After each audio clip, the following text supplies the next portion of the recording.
পরিচ্ছন্নতা এবং একই সঙ্গে ওষুধ এবং নিয়মিতভাবে ওষুধ দেয়া, এই কার্যক্রমটা বরং পালিত হচ্ছে না, যার জন্য চট্টগ্রামের নগরবাসীর অভিযোগ যে তাদের এলাকা থেকে মশা দূর হচ্ছে না। এখনো আলোচনায় আছে যে কেন চট্টগ্রামের মেয়র সহ 5 কর্মকর্তা বিদেশে যাওয়ার প্রস্তুতি নিয়েছিল। এখানে প্রথম আলো একটা অনুসন্ধানী রিপোর্ট করেছে, বলেছে যাদের আমন্ত্রণে তারা যাচ্ছিলেন সেই প্রতিষ্ঠান থেকে 8 মাস আগে যথেষ্ট পরিমাণ মশার ওষুধ কেনা হয়েছে। কেনার পর আবার কেন যাওয়ার প্রয়োজন পড়লো, এটা ঠিক সঠিকভাবে বোঝা যাচ্ছে না যে কি উদ্দেশ্যে।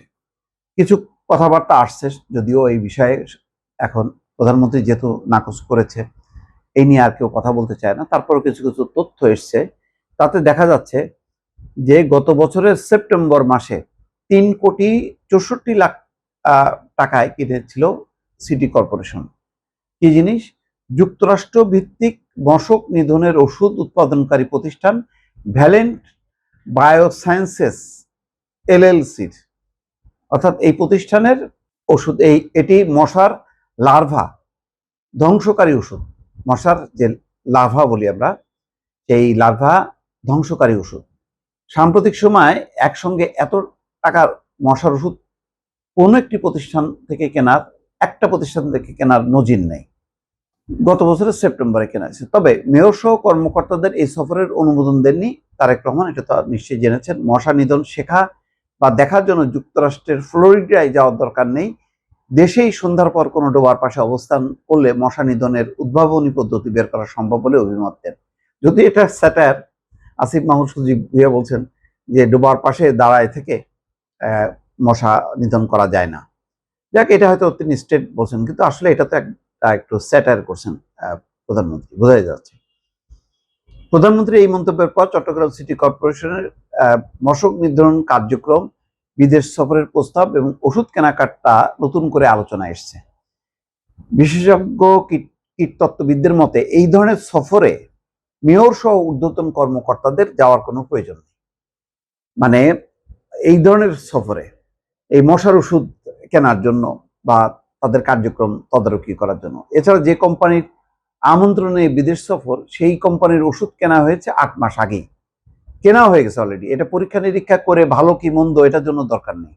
ঊর্ধ্বতন কর্মকর্তাদের বিদেশ সফর অপ্রয়োজনীয়, এই সাবটাইটেলে বলা হচ্ছে ভ্যালেন্ট বায়োসায়েন্সেস এলএলসির আমন্ত্রণে 9 জুন যুক্তরাষ্ট্রে যাওয়ার কথা ছিল মেয়র এবং কর্মকর্তারা হচ্ছেন ভারপ্রাপ্ত প্রধান নির্বাহী কর্মকর্তা এবং সচিব মোহাম্মদ আশরাফুল আমিন, প্রধান পরিচ্ছন্নতা কর্মকর্তা ক্যাপ্টেন ইখতিয়ার উদ্দিন আহমেদ, প্রধান হিসাব রক্ষণ কর্মকর্তা মোহাম্মদ হুমায়ুন কবির চৌধুরী এবং ম্যালেরিয়া ও মশক নিয়ন্ত্রণ কর্মকর্তা মোহাম্মদ শরফুল ইসলাম। তাদের সঙ্গে থাকার কথা ছিল স্থানীয় সরকার মন্ত্রণালয়ের একজন উপসচিব পর্যায়ের কর্মকর্তা। মন্ত্রণালয়কেও যুক্ত করে নিছে এখানে। যাক, মানে সিটি কর্পোরেশনের সবাই প্রধান হিসাব রক্ষণ কর্মকর্তা। আচ্ছা, উনার যাওয়ার কি দরকার? পরিচ্ছন্নতা কর্মী না হয় বুঝলাম। যাই হোক, প্রতিনিধি দলের দেশের ফেরার কথা 16ই জুন, 9 জুন থেকে 16ই জুন। এই সফরে যুক্তরাষ্ট্রের শিকাগো এবং ফ্লোরিডা রাজ্যে ভ্যালেন্ট বায়োসায়েন্সেস এলএলসির ল্যাব এবং কারখানা পরিদর্শনের কর্মসূচি অন্তর্ভুক্ত ছিল। চট্টগ্রামে এই ধরনের ল্যাব স্থাপনেও আলোচনা করার প্রস্তুতি ছিল, যে এই ধরনের একটা ল্যাব করা যায় কিনা। মেয়র শাহাদাত বলছেন যে মশক নিয়ন্ত্রণ এবং জনস্বাস্থ্য সুরক্ষার ক্ষেত্রে আধুনিক এবং কার্যকর প্রযুক্তি সম্পর্কে জানার আগ্রহ থেকেই বিভিন্ন সম্ভাবনা নিয়ে আলোচনা হয়েছিল।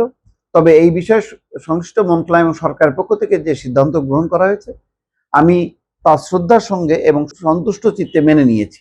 ওষুধ কেনা এবং ব্যবহার শুরুর 8 মাস পর কেন এই বিদেশ সফর প্রয়োজন হলো, এটা সিটি কর্পোরেশন ঊর্ধ্বতন কর্মকর্তারা প্রকাশ্যে এটা মন্তব্য করতে রাজি হননি। তবে এক কর্মকর্তা বলেন, বিটিআই ওষুধ ব্যবহারের পর সুফল পাওয়া যাচ্ছিল, আগামী দিনে আরো বড় পরিসরে তা ব্যবহারের চিন্তা ভাবনা ছিল, এই জন্য সফরের প্রস্তুতি নেওয়া হয়েছিল। কিন্তু জাহাঙ্গীরনগরের প্রাণীবিদ্যা বিভাগের অধ্যাপক কবিরুল ইসলাম বলছেন যে সিটি কর্পোরেশনের মেয়র এবং ঊর্ধ্বতন কর্মকর্তাদের এই ধরনের বিদেশ সফরের কোনো দরকার নেই। যদি যেতেই হয় তাহলে প্রশিক্ষণ জাতীয় কর্মসূচিতে মশক নিয়ন্ত্রণ কার্যক্রমের সঙ্গে যুক্ত দায়িত্বশীলরা যেতে পারেন। অর্থাৎ যারা মশা নিয়ন্ত্রণ করছেন, মশা মারছেন যেই ডিপার্টমেন্ট, সেই ডিপার্টমেন্টের এক্সপার্টরা যেতে পারতেন। 8 মাস আগেই কেনা হয়েছিল এবং কোন একটা প্রতিষ্ঠান থেকে এত ওষুধ কেনার কোনো নেই, এবং বলা হচ্ছে যে এই ওষুধের ফলে যে চট্টগ্রাম মশামুক্ত হয়ে গেছে সেটাও না। আসলে পুরো বিষয়টা তো মানে আবর্জনা পরিষ্কার পরিচ্ছন্নতা এবং একই সঙ্গে ওষুধ এবং নিয়মিতভাবে ওষুধ দেয়া, এই কার্যক্রমটা বরং পালিত হচ্ছে না, যার জন্য চট্টগ্রামের নগরবাসীর অভিযোগ যে তাদের এলাকা থেকে মশা দূর হচ্ছে না। মশা নিয়মিতভাবে যে মারার জন্য যে ওষুধ ছেটানো, সেই কার্যক্রমটা হচ্ছে না। এই কার্যক্রমের দিকে নজর দেওয়া দরকার ছিল। এখানে একটা পরিস্থিতি তৈরি হয়েছে, এটা নিশ্চয়ই মেয়র ডাক্তার সাদাতের জন্য এটা বিব্রতকর পরিস্থিতি। এটা থেকে একটা শিক্ষা নেওয়া উচিত যে এই যে কর্মকর্তারা প্রয়োজনে অপ্রয়োজনে বিদেশ সফরের একটা বাতিক রাষ্ট্রের অর্থ খরচ করে বা অন্য প্রতিষ্ঠানের ব্যবসায়িক উদ্দেশ্যে এক ধরনের দায়বদ্ধতা তৈরি হওয়া, যে একটা ব্যবসায়িক প্রতিষ্ঠানে আমি আমন্ত্রণে গেলাম, তাহলে ওই ব্যবসা প্রতিষ্ঠানকে আমি অগ্রাধিকার দেবো, অন্যদেরকে দেব না। তো সুতরাং এইসব ঘটনা থেকে অন্তত মানে আগের যেই পূর্ববর্তী সরকার সময়গুলোতে যেই ধারাবাহিকতা, সেই ধারাবাহিকতা থেকে বের হয়ে আসার একটা বড় ধরনের একটা শিক্ষা অন্তত পাওয়া গেল। অন্তত তারেক রহমান যে চমৎকার নোট লিখেছেন, তারপর অন্তত সব মন্ত্রণালয় নিশ্চয়ই নড়ে চড়ে বসবে এবং বিদেশে পাঠানোর ক্ষেত্রে কারা যাবেন কারা যাবেন না, এই বিবেচনাটা তারা অগ্রাধিকার দেবেন।